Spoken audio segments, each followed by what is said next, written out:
13 лістапада, серада, Белсат Зум у эфіры, Віталь Бабін цягам, найбліжэйшыя паўгадзіны разам з вами. Навіны і аналітыка, як і заўжды у гэты час, разам шукаем адказы на актуальныя пытанні, запрашаю. Спойлеры здымаюцца з перадвыбарчай гонкі. Навошта гэта ўсё і чаму менавіта цяпер улады паказалі Марыю Калеснікаву?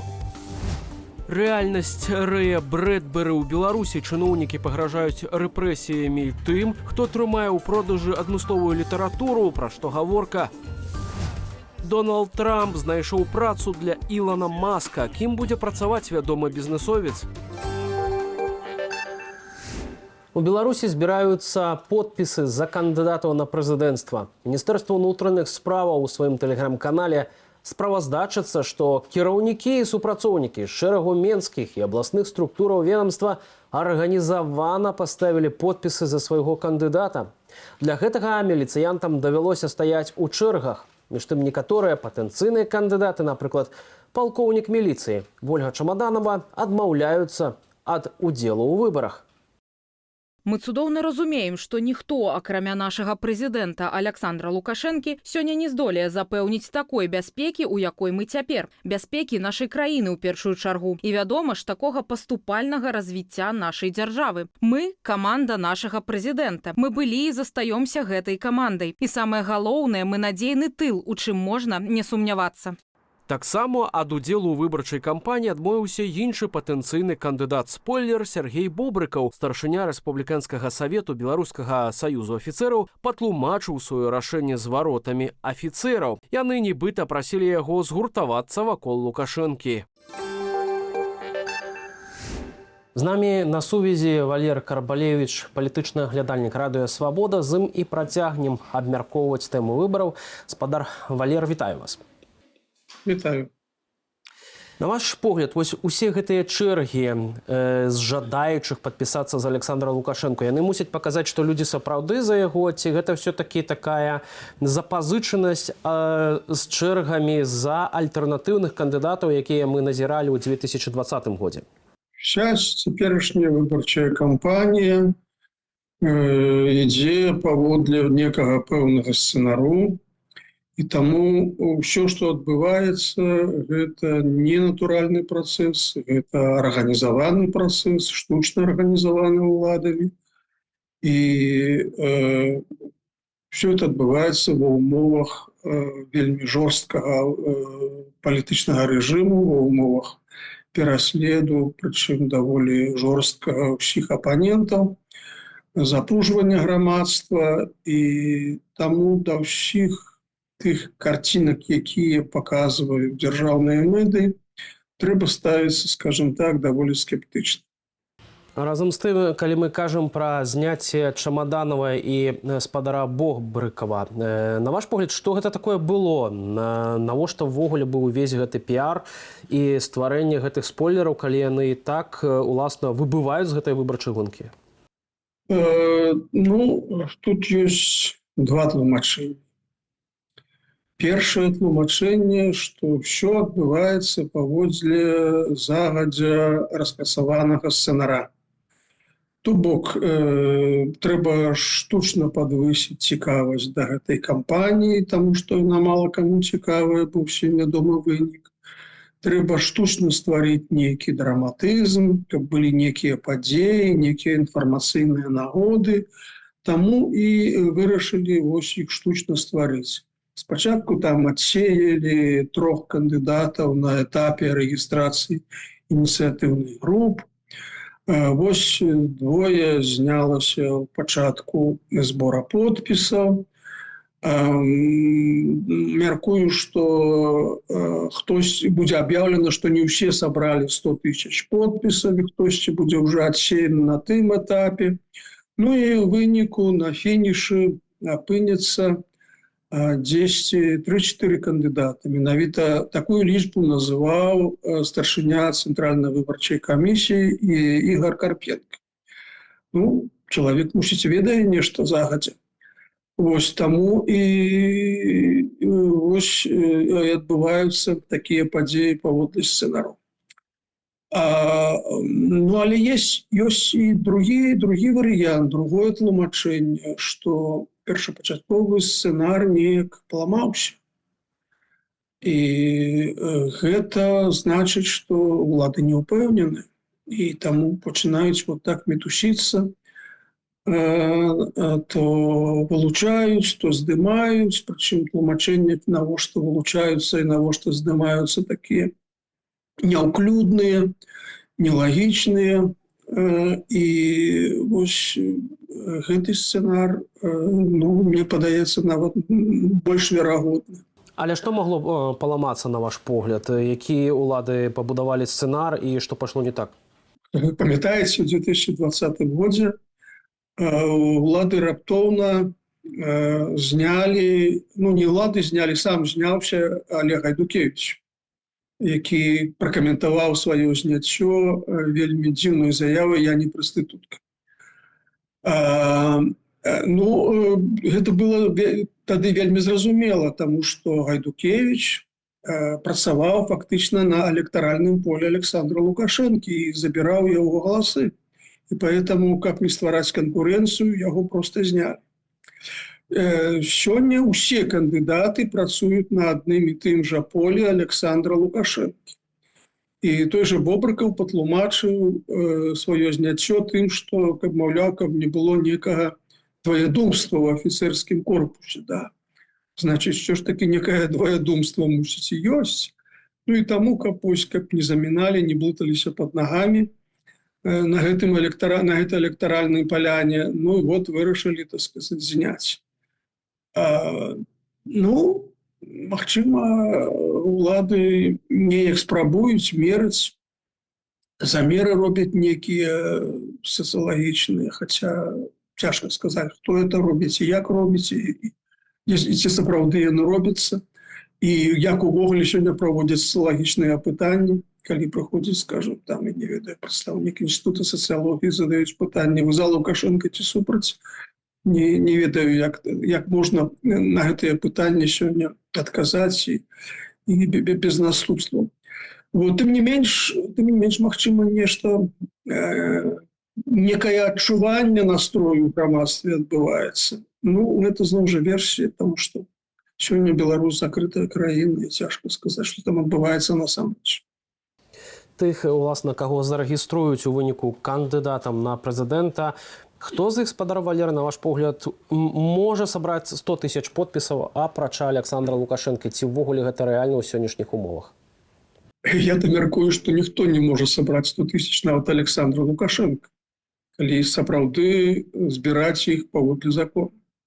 Іншая справа, што калі там па прадпрыемствах і установах прыходзяць і перапісваюць усіх, і хто не хоча падпісвацца, то яму пагражаюць, ну так можна сабраць, я не ведаю, 3 мільёна подпісаў пры жаданні такім чынам. Але калі вось паводле закону толькі сябры ініцыятыўнай групы, то я думаю, што не збере ніхто. І мяркую, што іншыя кандыдаты і сур'ёз і збіраць не будуць. Ну, это маё меркаванне. Ну, а тое, каму і сколькі запішуць, это іншая справа. Таму што, бачыце, сітуацыя ж вельмі такая дзіўная трохі, да? Пасля прэзідэнцкіх выбараў 2020 года людзей, якія сабе ставілі подпісы за альтэрнатыўных Лукашэнку кандыдатаў, асабліва падтрымку Віктара Бабарыкі, іх чакалі рэпрэсіі, іх работы, з працы звальнялі у дзяржаўных установах, бюджэтных установах. І цяпер, і пра гэта шырока паведамлялася, людзі ведаюць, і цяпер, калі да звычайнага абывацеля прыйдзе нейкі кандыдат і скажа, вось маё такое прозвішча, я кандыдат у прэзідэнты, але маё прозвішча не Александр Лукашенко. Я думаю, што звычайны абывацель скажа, не, лепш далей, так сказаць, ад граха, а раптам зноў будуць некія рэпрэсіі да тых, хто падпісаўся не за Лукашэнку. І таму ва ўмовах такога страху, я думаю, што жадаючых падпісвацца за любых кандыдатаў будзе цяжка, тым больш, што як цяпер яны будуць агітаваць? Вот приходят до человека и кажут, так я ж так само за Лукашенко. Я подставный, я спойлер. Ці як яны будуць аргументаваць за неабходнасць падпісацца за іх. Ну, ситуация такая смешная, дурацкая, и хутчэй за ўсё ніхто не будзе лічыць рэальная колькасць подпісаў, якія сабралі, а будуць прызначаць кандыдатаў, зыходзячы з нейкіх іншых прычын з палітычнай мэтазгоднасці, а не на падставе збору подпісаў. Апрача вось гэтага інфармацыйнага шуму, звязанага з зняццем спойлераў Лукашэнкі з перадвыбарчай гонкі, цікавы той факт, што ўлады наважыліся паказаць фотаздымак Марыі Калеснікавай падчас ейнага спаткання з бацькам. Ці Лукашенко збіраецца вызваліць Марыю Калеснікаву яшчэ перад пачаткам выбарчай гонкі, непасрэдна перад самымі выбарамі? Я не рашуся даваць прагнозы. Но я просто хочу звернуть увагу, что ситуация с политвязнямі настолько кепская, что з'яўленне фотаздымки живой жанчыны Марыі Калеснікавай стало галоўнай палітычнай навінай Украине. То бок, глядзіце, живая сенсация, и гэта вельмі дрэнна сведчыць пра тое, што адбываецца ў краіне. Чаму з'явілася фотаздымак? Ну, бачыце, напярэдадні гэтай кампаніі адбываецца два паралельных працэсы. З аднаго боку узмацняюцца рэпрэсіі, якія маюць прафілактычны, прэвентыўны характар адносна актывістаў апазіцыі там ці ўвогуле людзей, якія нейкім чынам датычыліся да пратэсту. Але пра гэта не інфармуюць дзяржаўныя медыі. Раней гэта транслировали, гэтым хваліліся. Там тэлеграм-каналы розныя сілавікоў пра гэта паведамлялі, каб запужаць. А цяпер рэпрэсіі ідуць, а пра іх ведаюць толькі праваабаронцы да незалежныя медыі. Проста дзяржаўныя медыі пра гэта нічога не транслюецца. І з іншага боку паралельна адбываецца памілаванне 31 палітвязня і з'яўленне гэтага фота. На каго это арыентавана? Ну, часткова на унутраную аўдыторыю. Маўляў, глядзіце, які Лукашенко гуманіст, як бы палепшыць вобраз яго, абчалавечыць яго трохі. Ну, а з іншага боку, гэта нейкія сігналы на захад. Гэта сігналы на захад.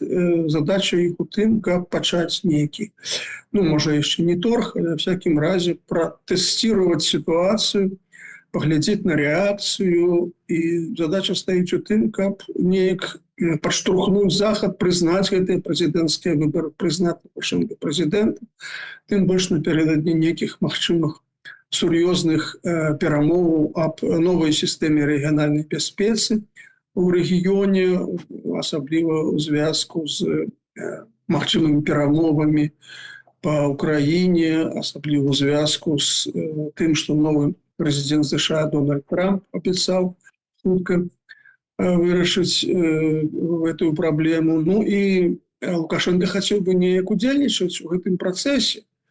А тут вельмі важная легітымнасць, што для таго, каб допустили до перамоваў, яго павінны неяк прызнаць у статусе кіраўніка Беларусі.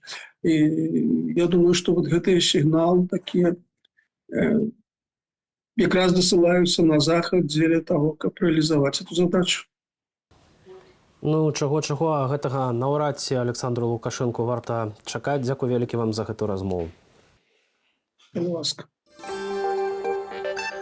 Грамадзяніна Беларусі затрымалі ў Варшаве праз падазрэнне ў спробе падпалу ў Гданьску. Як справаздачыцца Агентства ўнутранай бяспекі Польшы, это чарговы арышт у межах расследавання дзеяння арганізаванай злачыннай групы, што здзяйсняла дыверсіі на замову замежных спецслужбаў. Іншыя навіны ў нашым аглядзе.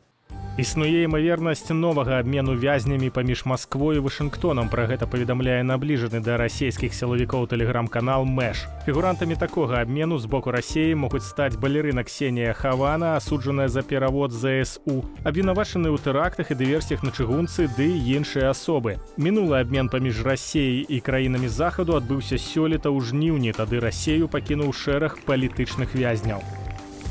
Імклівы рост каціравання ІПАМу. Яшчэ 6 лістапада на нью-йоркскай фондавай біржы акцыі гэтай IT-кампаніі з беларускімі каранямі былі па $202. Аднак ужо праз сотні іх кошт перавысіў $238. Па выніках апошніх гандляванняў акцыі ІПАМу дасягнулі адзнакі $243 ды амаль вярнуліся да травеньскіх паказнікаў. Пазітыўныя навіны звязваюць з фінансавую справаздачаю кампаніі, што палепшыла прагноз гадавых даходаў. Менск-Транс запускае новы замежны аўтобусны маршрут. Аўтобусы будуць выязджаць з Менску і праз Берлін ды Нюрнберг рушыць у Мюнхен. Меркаваны час адпраўлення са сталічнага цэнтральнага аўтавакзалу 12 гадзіну ў пятніцу. Зваротны рэйс з Мюнхену запланавалі на 13 гадзіну ў нядзелю. Кошт квітка $450. Дональд Трамп знайшоў працу для Ілона Маска. Ён зойме пасаду кіраўніка новастворанага дэпартаменту эфектыўнасці дзяржаўнага кіравання. Трамп мяркуе, што на гэтым месцы Маск зоймецца барацьбой з урадавай бюракратыяй, дапаможа рэструктурызаваць федэральныя агенцтвы, а таксама зменшыць дзяржаўныя выдаткі. Бізнэсовец Ілон Маск быў адным са спонсараў выбарчай кампаніі Дональда Трампа. Сёлета з ліпеня да верасня ён ахвяраваў на яе $75 мільёнаў. Яшчэ больш інфармацыі, відэа, фотаматэрыялаў можна знайсці, перайшоўшы па QR-кодзе на вашых экранах і маніторах. На наш тэлеграм-канал падпісвайцеся і чытайце інфармацыю, якую рыхтуюць нашыя калегі. Галоўная ўмова – гэта павінна быць бяспечна для вас. Таксама чытайце нашу інтэрнэт-старонку belsat.eu. Пры той жа ўмове, бяспека перадусім. Дзякуй, што вы з намі. Дзеля захавання маральных каштоўнасцяў і традыцыяў беларускага народу Міністэрства інфармацыі патрабуе выдаліць з продажу ў кнігарнях, гандлёвых сетках і інтэрнэт-крамах друкаваныя выданні, што могуць нашкодзіць нацыянальным інтарэсам Беларусі. Ведомство справаздачыцца, што рэгулярна вядзе маніторынг у выяўленні і недапушчэнні распаўсюду, цытата, дэструктыўнай літаратуры. Тым не менш, выданні з такім зместам усё роўна ёсць у продажы. Таму распаўсюднікі мусяць самастойна правесці рэвізію свайго асартыменту, знайсці і выдаліць з яго неадпаведныя выданні. Згодна з якімі крытэрамі яны мусяць гэта зрабіць, Міністэрства інфармацыі не ўдакладняе.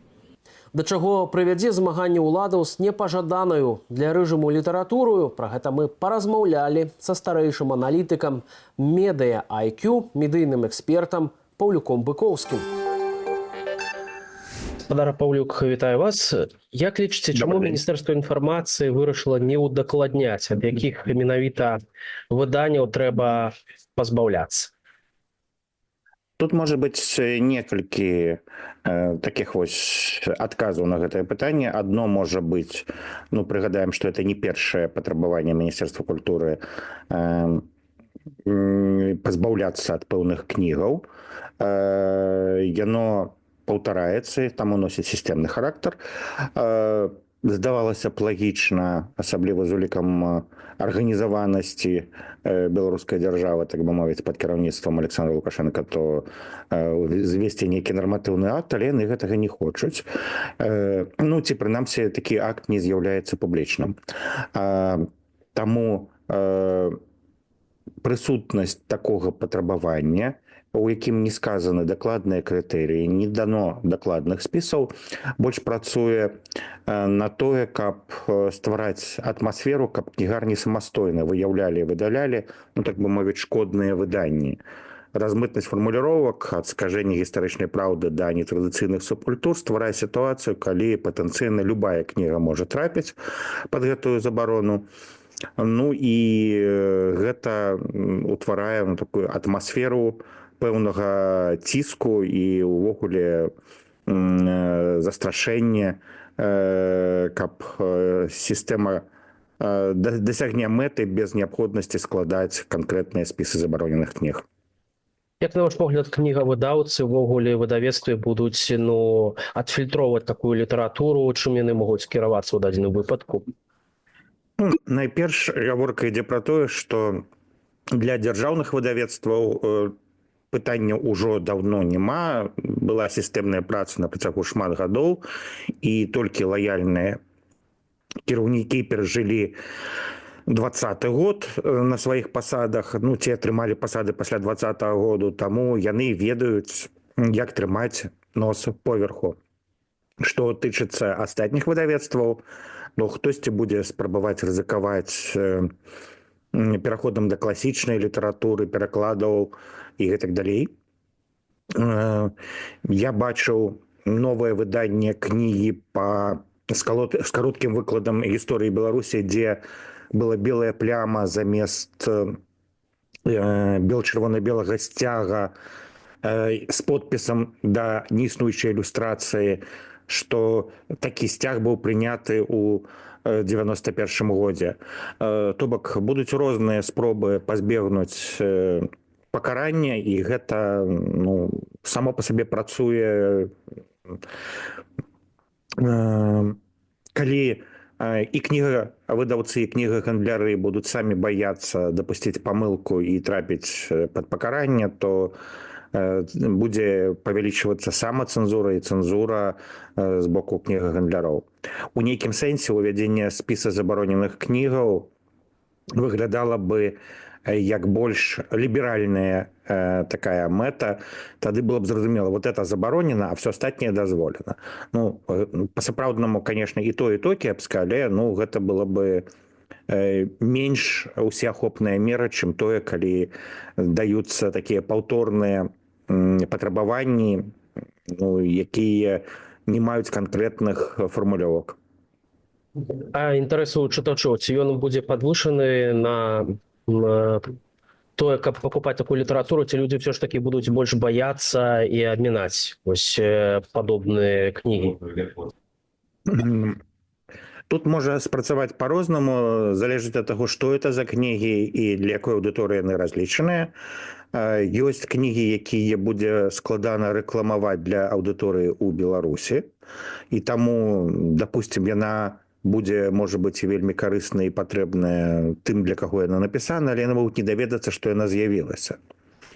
З другога боку, мы зараз больш разважаем пра папяровыя кнігі, а, ну, не сакрэт, што ёсць людзі, якія чытаюць электронныя кнігі, ёсць цэлыя пакаленні, якія у большай ступені карыстаюцца гаджетамі, дзе спажываюць контент, чым чытаюць папяровыя кнігі. І вось для іх гэта хутчэй будзе нейкім сігналам, што вось гэту кнігу нельга дастаць у адкрытым гандлі, ну, можа быць, это больш цікава, яе можна прачытаць.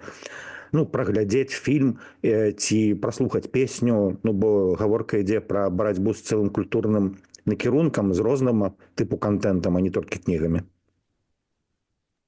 Спадар Палюк, у гэтым выпадку ці мы не маем рэальнасць раману Рэя Брэдбері «451 градус по Фарэнгейту», ну, а беларусы будуць, уласна, вучыць на памяць кнігі, якія ўлады паспрабуюць ліквідаваць, ці нейкім чынам проста схаваць ад беларусаў. Рэй Брэдбері, калі пісаў свой твор «451 градус по Фарэнгейту», не уявіў сабе, што кнігі могуць быць на іншых носьбітах. У яго носьбітам кніг былі людзі, якія іх запаміналі. Ну, сёння кнігі, не сакрэт, прысутнічаюць у электронным выглядзе, таму само па сабе, ну, такая крайнасць не з'яўляецца абавязковай.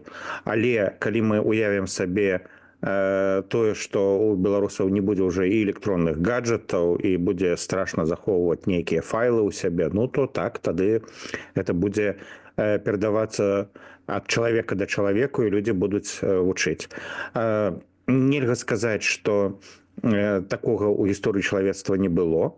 Не толькі в антиутопіі Брэдбері, але калі браць вусную народную творчасць, антычныя легенды і міфы, яны перадаваліся якраз з уст в уста найперш. і яны захаваліся праз шмат гадоў. Таму неважна, якія будуць носьбіты, важна тое, ці ёсць цікавасць да гэтых твораў, ці ёсць патрэба ў іх, і калі ёсць такая патрэба, то яны захаваюцца. Калісьці нацысцкі рэжым у Нямецчыне таксама змагаўся з літаратурай, свабоднай літаратурай. На ваш погляд, вось гэтая барацьба ўладаў, да чаго яна можа прывесці? Ну, насамрэч, акрамя нямецкага рэжыму, які адкрыта паліў кнігі на плошчах, в Савецкім Саюзе таксама былі забароненыя кнігі, і вось я застаў перыяд перабудовы і галоснасці, калі гэтыя кнігі сталі даставаць са спецхранаў, і ў бібліятэках яны сталі даступнымі. Гэта быў цікавы момант, калі грамадства раз за разам адкрывала для сябе нешта новае.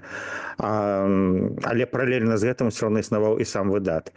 Калі браць таталітарны рэжым, то там, канешне, гэта было больш небяспечна. Калі браць ужо такія памякчэўшы таталітарны рэжым, аўтарытарны рэжым, то, у прынцыпе, усё гэта задушыць немагчыма, таму поўнай паралелі з тым, як было ў гісторыі, напэўна, не будзе. Але агулам, што гэта дае для рэжыму Лукашэнкі? Вось гэтая барацьба з кнігамі, з літаратурай, з незалежнай інфармацыяй. Ці настолькі улады сабе ўяўляюць эфектыўнасць такой барацьбы? Я мяркую, што тут гаворка найперш ідзе пра ініцыятыву знізу. Людзі, якія займаюць пэўныя пасады, паказваюць тое, што яны патрэбныя. І іх дзейнасць хутчэй мае бюрократычную логіку, чым рэальную карысць для рэжыма. З пункту гледжання персаналісцкага рэжыма важна, каб у яго верылі ў яго моц, каб яму давяралі, давяралі хаця бы з пункту гледжання забеспячэння дабрабыту, бяспекі для тых, хто лаяльны і гэтак далей. Всё гэта не тычыцца кухонных размоваў і чытання кнігаў саміх па сабе. Больш складаная сітуацыя, калі іншадумцы маюць выхад на трыбуну і могуць збіраць аўдыторыі. Кнігі ў нейкай ступені з'яўляюцца такім падыходам, выхадам на шырокую аўдыторыю, і гэта ў нейкай ступені небяспечна для аўтарытарнага рэжыма, але разам з тым больш небяспечна не тое, што кнігі ёсць і іх чытаюць, а тое, што іх абмяркоўваюць, што гэтыя думкі, якія ў гэтых кнігах прысутнічаюць, працуюць у грамадскім меркаванні, даюць пэўныя наступствы. І вось гэтага пазбегнуць проста забаронай кнігаў немагчыма. Таму само па сабе гэтая мера не можа быць эфектыўнай без перахода да таталітарнага кантролю за ўсімі накірункамі жыцця людзей. Мы не бачым такога поўнага пераходу да таталітарызму ў Беларусі. Адсутнічае ідэалогія, адсутнічае кантроль усяго жыцця, але даюцца установкі, што добра, што кепска, і вось гэтыя установкі не так эфектыўна працуюць, як таталітарны рэжым. Таму я мяркую, што хутчэй за ўсё гэтая мера будзе не працаваць. Міністэрства інфармацыі, якое раскручвае ўвесь час вось гэтыя забароны, гэтае змаганне з незалежнай літаратурай, яно ў будучыні мусіць быць ліквідаванае? Я бы сыходзіў з таго, што Міністэрства інфармацыі як такавое не патрэбна нават для сённяшняга рэжыму, не кажучы пра дэмакратычную краіну. Бо адна з функцый Міністэрства інфармацыі – гэта рэгістраваць сродкі масавай інфармацыі. Калісьці была нават такая дыскусія ў межах АБСЕ, ці ёсць гэта сам факт рэгістрацыі СМІ дзяржаўным органам нейкім спосабам кантролю над СМІ, і ці это ёсць увогуле дапушчальным. Не ва ўсіх краінах ёсць Міністэрства інфармацыі. Вось в той жа Украіне Міністэрства інфармацыі з'явілася пасля таго, як у Украіны ўзнік канфлікт з Расіяй, і Расія забрала Крым, і ўзніклі так званыя народныя рэспублікі на ўсходзе ўкраіны. Тады пад пагрозай нацыянальнай бяспекі ўзнікла неабходнасць. У нармальнай сітуацыі, мірным часе не ўзнікае неабходнасці ў такім кантролі за сродкамі масавай інфармацыі, бо ёсць іншыя працэдуры, ёсць суд і так далей. Дзякуй вялікі за гэтую размову. Дзякуй вам. І на гэтым ставім кропку. Глядзіце нас у будні адразу пасля выдання Big TV. З вами быў Віталь Бабін. Дзякую за ўвагу. Да хуткай сустрэчы ў наступных эфірах.